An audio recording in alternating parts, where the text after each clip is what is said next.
मैं डॉक्टर महेंद्र सारन, स्वागत है आपका हमारे यूट्यूब चैनल जैन अकेडमी पे। डियर स्टूडेंट, आज हम इस वीडियो में चर्चा करेंगे मेन वर्ब को लेके, जिसमें हम dynamic verb, स्टैटिव verb, linking verb जिसे कॉपुलर वर्ब भी कहते हैं, और रेगुलर और इर्रेगुलर वर्ब के बारे में आज हम इसमें चर्चा करेंगे। डियर स्टूडेंट, जैसा कि आज ये हमारा 5th पोर्शन है वर्ब का, इस वर्ब के चैप्टर से मेन वर्ब जिसको हम सोल्व आउट करने जा रहे हैं, इससे रिलेटेड एग्जाम में कई तरीके के प्रश्न पूछे जाते हैं, जिसमें एरर संबंधी, क्लोजटेज संबंधी, इंप्रूवमेंट संबंधी से कई सारे इसमें क्वेश्चन से रिलेट होते हैं।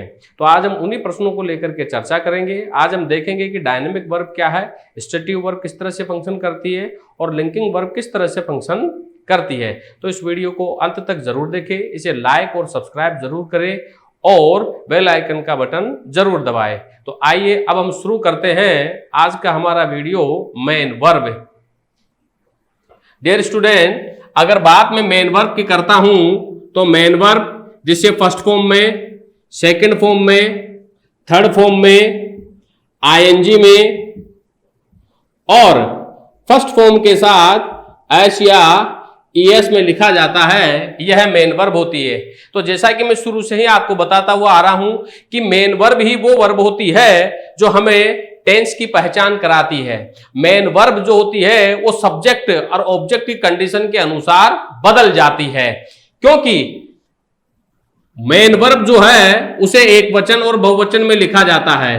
वर्ब की फर्स्ट फॉर्म जो होती है यह बहुवचन होती है, यह बहुवचन होती है, और जब हम इस वर्ब की फर्स्ट फॉर्म के साथ एस या ईएस लगाते हैं तो यह एक वचन में काउंट होती है। अगर टेंस की बात करें तो इनका टेंस होता है प्रेजेंट सिंपल टेंस, ये प्रेजेंट सिंपल टेंस में यूज होती है। बात अगर हम वर्ब की सेकेंड फॉर्म की करते हैं तो डियर स्टूडेंट, वर्ब की जो सेकेंड फॉर्म होती है ये एक वचन कर्ता के साथ भी यूज होगी और बहुवचन सब्जेक्ट के साथ भी यूज होगी। अगर बात इसके टेंस की करते हैं तो इसमें टेंस बनेगा past simple tense. Dear student, अगर वर्ब की थर्ड फॉर्म का यूज करते हैं तो आप जरूर ये याद रखिएगा, वर्ब की थर्ड फॉर्म इसका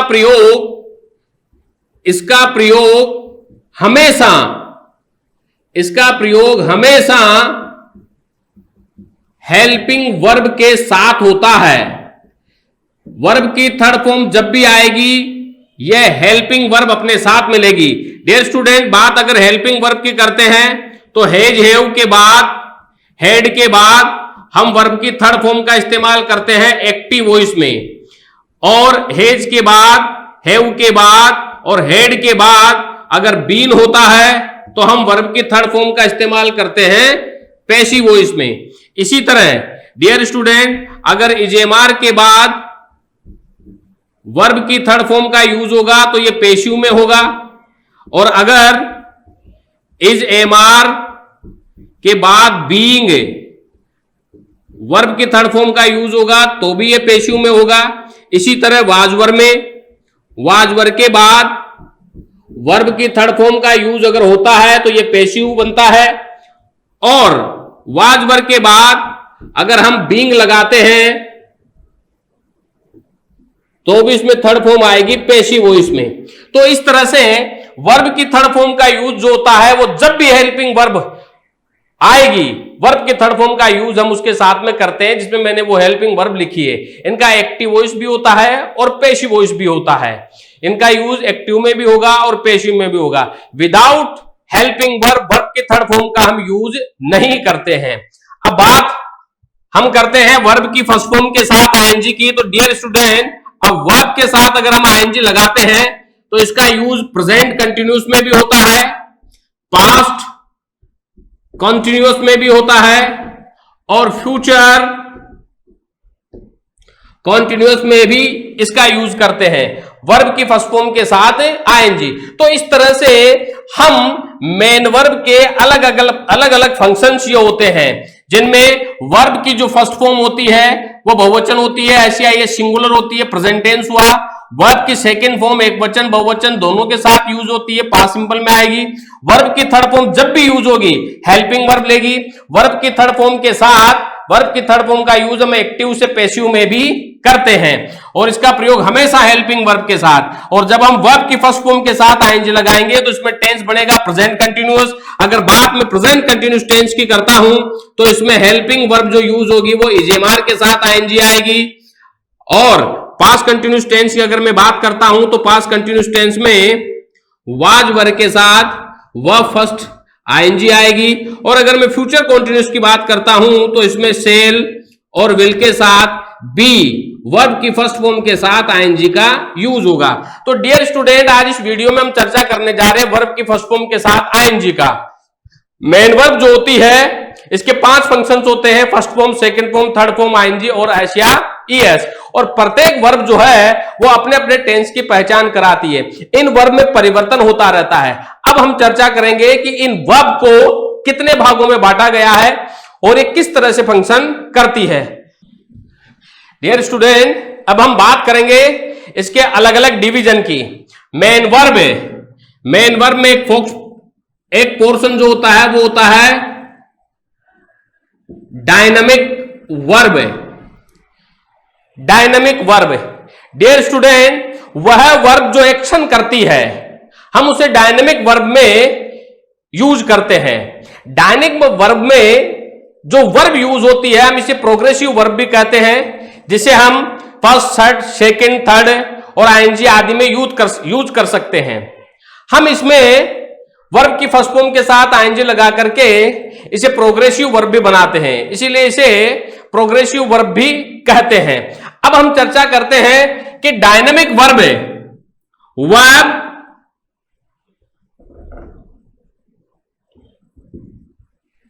विच शोज एन एक्शन, जिसमें कोई एक्शन होता है हम उसे डायनामिक वर्ब कहते हैं। We can use as, es, ing, ed। हम इसके साथ as, es, ing और ed का इस्तेमाल कर सकते हैं। जैसे कि मैंने लिखा फॉर एग्जाम्पल, I worked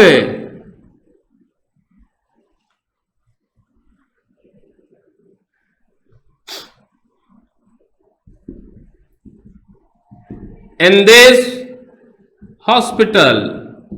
मैंने इस हॉस्पिटल में काम किया। तो आई यहां पे सब्जेक्ट है, वर्क यहां पर मेन वर्ब की सेकंड फॉर्म है, इन दिस हॉस्पिटल यह यहां पर एक ऑब्जेक्ट का काम कर रहा है। अब यहां पे जो ये मेन वर्ब की सेकंड फॉर्म है हम इसे एक डायनामिक वर्ब के रूप में लिखेंगे, क्योंकि जिसमें किसी न किसी तरह का कोई एक्शन पाया जाता है हम उसे डायनामिक वर्ब में लिखते हैं। या जैसे कि मैं यहां पे लिखूं आई एम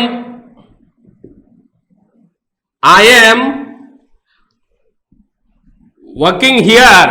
अब यहां पे आई सब्जेक्ट है, एम हेल्पिंग वर्ब है, ये मेन वर्ब है, ये ऑब्जेक्ट है।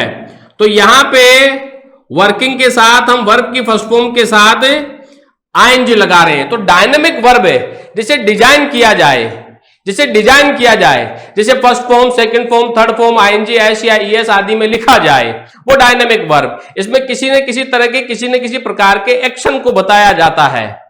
अब इसी का ही सेकंड भाग होता है स्टेटिव वर्ब।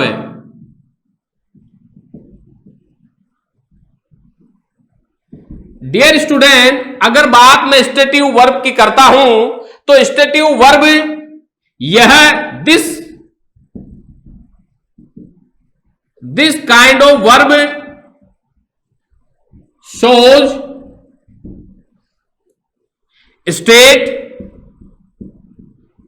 possession,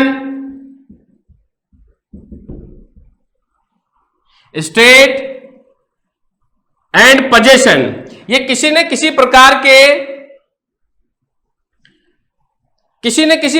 के स्टेट को और किसी न किसी प्रकार के अधिकार को बताती है स्टेटिव वर्ब। अगर बात स्टेटिव वर्ब की आती है तो स्टेटिव वर्ब के साथ में हम इसे डायनामिक वर्ब की तरह से हम इस्तेमाल नहीं करते हैं। हम इसमें आईएनजी वगैरह का इस्तेमाल नहीं करते हैं। जैसे कि मैंने लिखा यहां पे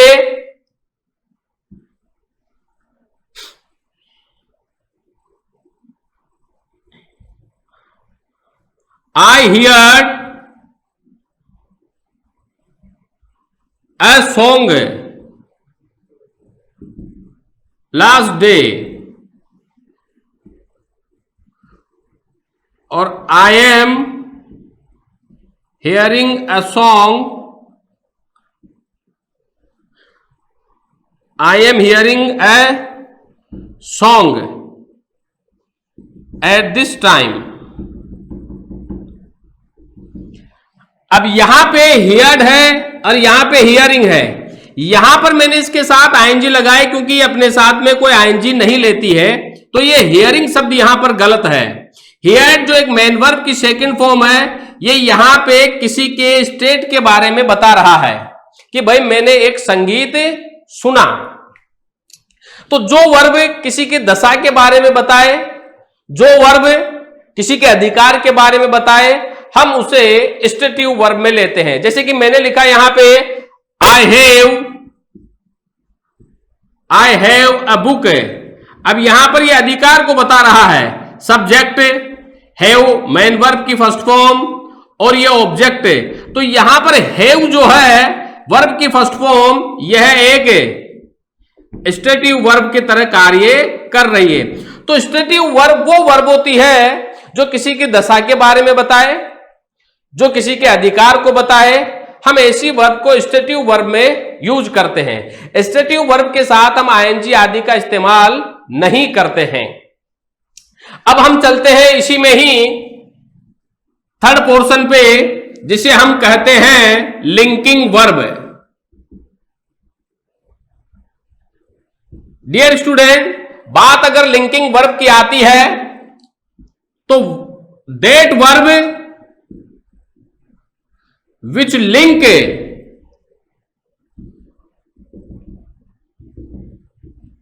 links a subject to rest of the part of the sentence। जो सेंटेंस के बाकी बचे हुए भाग से सब्जेक्ट को लिंक करती है, हम उसे लिंकिंग वर्ब कहते हैं। This verb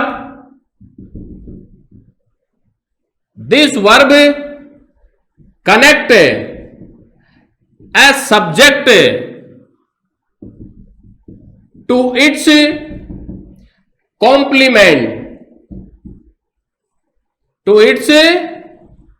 complement. यह जो वर्ब होती है, यह सब्जेक्ट को उसके कॉम्प्लीमेंट से कनेक्ट करती है, इसीलिए इसे लिंकिंग वर्ब कहते हैं। ये लिंक करती है सब्जेक्ट को रेस्ट ऑफ द पार्ट से, उसके कॉम्प्लीमेंट से कनेक्ट करती है।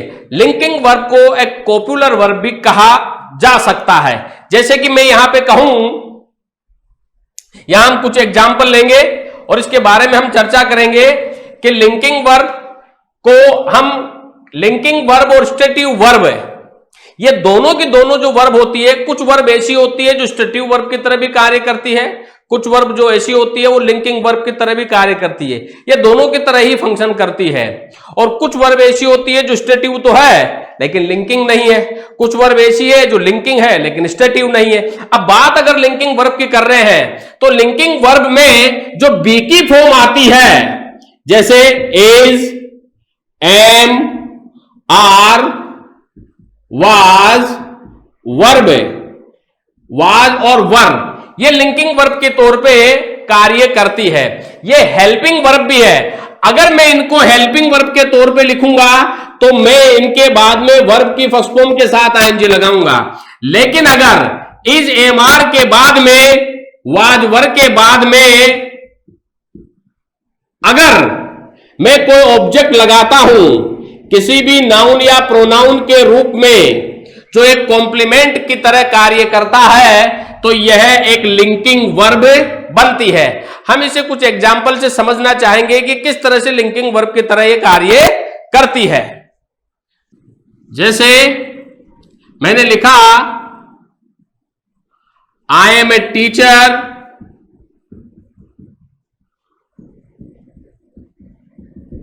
आई am teaching English.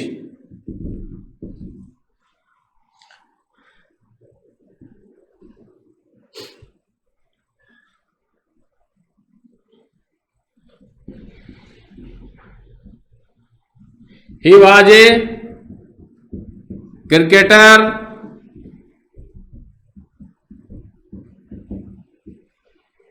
He was playing in Indian team last year. Dear student, यहां देखिए इस सेंटेंस में एम है, यहां वाज है, यहां भी एम का यूज हो रहा है और यहां भी वाज का यूज हो रहा है। यहां पे एक लिंकिंग वर्ब है और एक यहां पे हेल्पिंग वर्ब का कार्य कर रही है। अगर बी की फॉर्म के बाद में ऑब्जेक्ट के स्थान पर अगर कोई कॉम्प्लीमेंट आता है तो यहां ऑब्जेक्ट के स्थान पे ए टीचर कॉम्प्लीमेंट है, जो हमें आई के बारे में बता रहा है, जो हमें आई के बारे में बता रहा है। भाई आई एम ए टीचर, अब टीचर कौन है? आई। तो जो सब्जेक्ट के बारे में अतिरिक्त जानकारी दे कॉम्प्लीमेंट, अगर कॉम्प्लीमेंट आ रहा है तो यहां पर एम जो है वो एक लिंकिंग वर्ब है जो सब्जेक्ट को बाकी रेस्ट ऑफ द पार्ट से जोड़ रही है। और यहां पे देखिए एम के बाद वर्ब की फर्स्ट फॉर्म के साथ में आईएनजी का यूज हो रहा है। यदि बी की फॉर्म के बाद में मेन वर्ब के साथ आईएनजी आता है तो वह हेल्पिंग वर्ब की तरह फंक्शन करती है। तो यहां पर एम एक हेल्पिंग वर्ब है। उसी तरह यहां पे देखिए वाज के बाद में एक क्रिकेटर जो ऑब्जेक्ट के स्थान पे आया है, यह एक कॉम्प्लीमेंट है। अरे ये बता रहा है किसके बारे में? ही के बारे में। भाई क्रिकेटर है, क्रिकेटर था, कौन? वह है। तो जो सब्जेक्ट के बारे में अतिरिक्त जानकारी दे कॉम्प्लीमेंट, अगर कॉम्प्लीमेंट ले रही है तो यहां पर यह एक लिंकिंग वर्ब की तरह कार्य कर रही है। और यदि वाजवर के बाद में वर्ब की फर्स्ट फॉर्म के साथ आईएनजी आ रहा है तो यह एक हेल्पिंग वर्ब की तरह फंक्शन करती है। तो डियर स्टूडेंट, लिंकिंग वर्ब जिसे हम कॉपुलर वर्ब भी कहते हैं, यह सब्जेक्ट को ऑब्जेक्ट से लिंक करती है। कुछ ऐसी वर्ब है जो स्टेटिव भी होती है और लिंकिंग भी होती है। वो दोनों तरह के ही पर्सन, दोनों तरह के ही फंक्शन का वो इस्तेमाल करती है। जैसे कि हम उसे एक एग्जांपल से समझना चाहेंगे कि किस तरह से एक वर्ब स्टेटिव भी है और एक वर्ब लिंकिंग वर्ब भी है। तो इन दो एग्जांपल से हम समझेंगे यहां पर कि किस तरह से स्टेटिव वर्ब एक लिंकिंग वर्ब भी बन जाती है और किस तरह से लिंकिंग वर्ब एक स्टेटिव वर्ब भी बन जाती है। जैसे कि मैंने यहां पे लिखा है आई टेस्टेड फूड। अब आई यहां पे सब्जेक्ट है, टेस्टेड यहां मेन वर्ब की सेकंड फॉर्म है, फूड यहां पे ऑब्जेक्ट है। मैंने भोजन चखा। अब यहां पे ये किसी की दशा के बारे में बता रहा है तो यहां पे टेस्टेड एक स्टेटिव वर्ब का कार्य कर रही है। लेकिन यहां देखिए हनी टेस्ट स्वीट, शहद का स्वाद मीठा होता है। अब यहां पर जब हम इसे लिंकिंग वर्ब के तौर पर देखें तो आप इसे एक फंक्शन के माध्यम से आप इसे देख सकते हैं कि जो वर्ब दी गई है उस वर्ब को हटा करके वहां पर बी की फॉर्म लगा सकते हैं। जैसे कि मैंने इसको लिखा हनी, अब यहां पे टेस्टस को हम हटा करके हनी इज स्वीट है। भाई शहद इज स्वीट, शहद मीठा है। अब शहद मीठा होता है, मीठा कौन है? शहद है।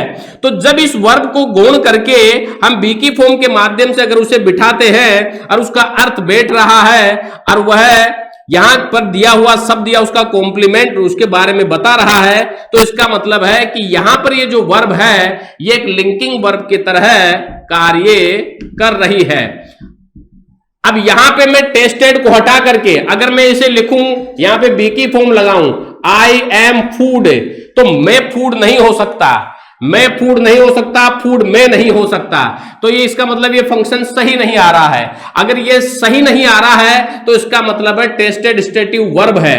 और अगर इसे हटाने पर बी की फॉर्म लगाने से अगर यह इसकी क्वालिटी को शो करता है और ये कॉम्प्लीमेंट के रूप में यूज होता है तो इसका मतलब है यहां पर जो दी गई जो वर्ब है, जो स्टेटिव वर्ब भी है, हम उसे लिंकिंग वर्ब भी कहते हैं। इस तरह से एक स्टेटिव वर्ब जो है वो लिंकिंग वर्ब हो सकती है। लिंकिंग वर्ब जिसे हम एक पॉपुलर वर्ब भी कहते हैं। अब डियर स्टूडेंट, यहां हमने जाना कि मेन वर्ब के जो पोर्शन होते हैं उसमें डायनेमिक वर्ब होती है, स्टेटिव वर्ब होती है, लिंकिंग वर्ब होती है, और लिंकिंग वर्ब को हम कॉपुलर वर्ब भी कहते हैं। इसी में ही रेगुलर और इर्रेगुलर वर्ब को भी हम डिवाइड करते हैं। कैसे डिवाइड करते हैं जरा हम यहां पे देखेंगे। डियर स्टूडेंट, मेन वर्ब जिसे first form, second form, third form, ING, S या ईएस में लिखा जाता है, इस मेन वर्ब के दो पार्ट होते हैं। एक होती है ट्रांजिटिव वर्ब और एक होती है इसमें intransitive verb. Transitive verb with object use होती है। This verb gives answer what and whom। जो व्हाट व whom का जवाब दे हम उसे ट्रांजिटिव वर्ब कहेंगे। और इंट्रांजिटिव वर्ब विदाउट ऑब्जेक्ट के यूज होती है। हां, आप इंट्रांजिटिव वर्ब, इस इंट्रांजिटिव वर्ब के साथ में आप यहां पर एडवर्ब ले सकते हैं, यहां पर आप कॉम्प्लीमेंट ले सकते हैं, लेकिन यह इंट्रांजिटिव वर्ब के बाद में एडवर्ब आ सकता है, कॉम्प्लीमेंट आ सकता है, लेकिन इंट्रांजिटिव जो वर्ब होती है उसके बाद में ऑब्जेक्ट नहीं आता है। और ट्रांजिटिव और इंट्रांजिटिव ये मेन वर्ब के ही पोर्शन है जिसे हम first form, second form, third form, ING, S या ईएस में लिखते हैं। डियर स्टूडेंट, अगर बात ट्रांजिटिव वर्ब और इंट्रांजिटिव वर्ब की आती है तो हम इसी वर्ब में एक रेगुलर और एक इर्रेगुलर, रेगुलर वर्ब और इर्रेगुलर वर्ब में डिवाइड करते हैं। डियर स्टूडेंट, अगर बात रेगुलर वर्ब की आती है तो this verb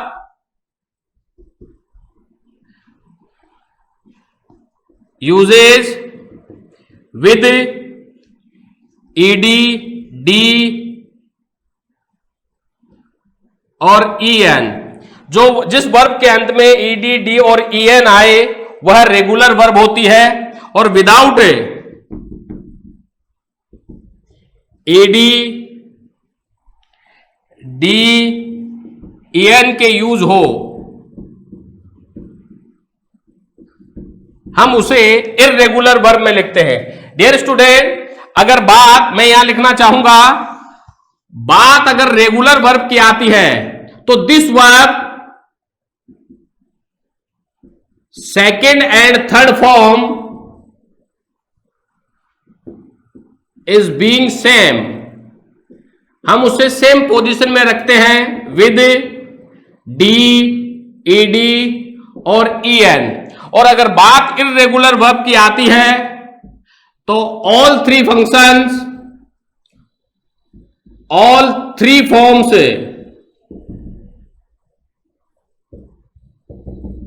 are being changed. इसकी तीनों की तीनों फॉर्म जो है वो बदली हुई रहती है। जैसे कि मैंने लिखा यहां पे राइट, रॉट और रिटर्न, ये इर्रेगुलर वर्ब है। अब यहां first form, second form, third form, तीनों की तीनों फॉर्म जो है वो डिफरेंट है। सी, सा और सीन, सिंग, सैंग और संग, तीनों फॉर्म डिफरेंट है, इर्रेगुलर वर्ब है। लेकिन यहां पे अगर मैं बात करूं प्ले, प्लेड और प्लेड, बाई, बॉट,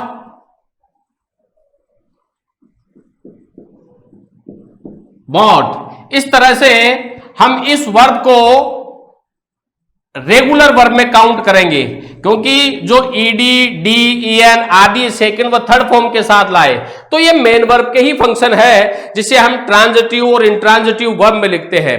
और इन ट्रांजिटिव और इंट्रांजिटिव वर्ब को ही रेगुलर और इररेगुलर वर्ब में लिखा जाता है। इसी तरह ट्रांजिटिव जो वर्ब होती है उसके 3 पार्ट होते हैं, जिसमें एक मोनोट्रांजिटिव वर्ब होती है, एक डी ट्रांजिटिव वर्ब होती है और एक कॉम्प्लेक्स वर्ब होती है। मोनोट्रांजिटिव वर्ब में ये सिंगुलर फॉर्म में आती है, डी ट्रांजिटिव वर्ब में हम इसे ट्रांजिटिव वर्ब को 2 फॉर्म में लिखते हैं। इस तरह से ट्रांजिटिव जो वर्ब होती है उसे हम मोनोट्रांजिटिव, डी ट्रांजिटिव और कॉम्प्लेक्स ट्रांजिटिव में हम इसे लिखते हैं।